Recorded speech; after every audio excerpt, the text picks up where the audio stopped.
ব্যাপারটা হচ্ছে যতটুকু আমি খবর পেলাম যে ওখানে যে বলছে যাকে আক্রমণ করেছেন যে বলছে যে তৃণমূলের নেতা ওই জায়গায় বসে অকথ্য ভাষায় গালিগালাজ করছিল, সাধারণ মানুষজন তাকে বারণ করছিল। গালিগালাজ বন্ধ তো দূরের কথা, তার গালিগালাজ দেওয়ার পরিমাণ আরো বাড়ছিল। স্বাভাবিকভাবে যখন উনি বুঝতে পারছেন এবার জনরসের শিকার হতে পারি, সেই জন্য ওখান থেকে সেই সময় গাড়ি নিয়ে পালিয়ে আসার চেষ্টা করছিল। যে গাড়ি নিয়ে পালিয়ে আসার চেষ্টা করছে ওই সময় বরঞ্চ ওখানকার যারা নাগরিক সাধারণ মানুষ আছে তাদের উপরে এক প্রকার গাড়ি তুলে দিচ্ছিল, প্রাণে মেরে দিত, কয়েকজন আহত হয়েছে। এটা রমজান মাস, এই সময় এই ধরনের অকথ্য গালিগালাজ এইভাবে এটা কি মেনে নেওয়া যায়? আর দুর্বল চিত্রনাট্য পরবর্তীতে কি দেখাচ্ছে যে গাড়ির নাকি কাঁচ ভাঙা হ্যানত্যান, এগুলো মেনে নেওয়া যায় না। এলাকাকে অশান্তির আগুনে তোলার চেষ্টা করছে, এলাকাকে বিষে তোলার চেষ্টা করছে।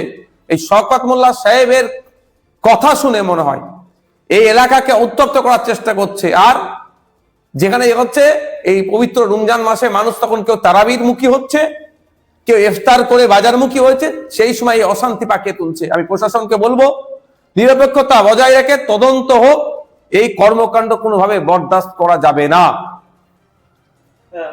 শওকত মোল্লা তিনি বলছে দুষ্কৃতী হামলা চালাচ্ছে, আইএসএফ এর মদতে আইএসএফ এর কর্মীরা এটা করেছে। দেখুন, আইএসএফ এর কর্মী এই ধরনের নোংরামির সাথে যুক্ত ছিল না, থাকবেও না।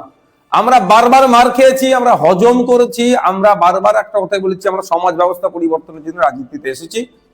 ক্ষমতা দখল আমাদের মুখ্য উদ্দেশ্য নয়, সেই জন্য আমরা এগুলোকে ইগনোর করেছি। আমরা এতবার মার খেয়েছি, এতবার জেল কেটেছি, একটা প্রমাণ দিতে পারবে যে আমাদের ছেলে মেরেছে ওখানে? একটা প্রমাণ দিক।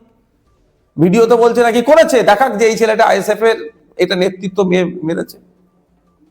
জনরসের শিকার হয়ে যাব বুঝতে পেরেছে, সেই জন বেরিয়ে আসছিল। বরঞ্চ বেরিয়ে আসার সময় তার গাড়ির ধাক্কাতে বেশ কয়েকজন আহত হয়েছে, গুরুতর আহত হয়েছে। এর জবাব কিন্তু প্রশাসনের মাধ্যমে আমরা নেব। শওকত মোল্লা বলছে যে আইএসএফ এর পা থেকে মাটি সরে যাচ্ছে, যার ফলে আমাদের নেতা খায়রুল ইসলামকে আক্রমণ করছে কোনোভাবে।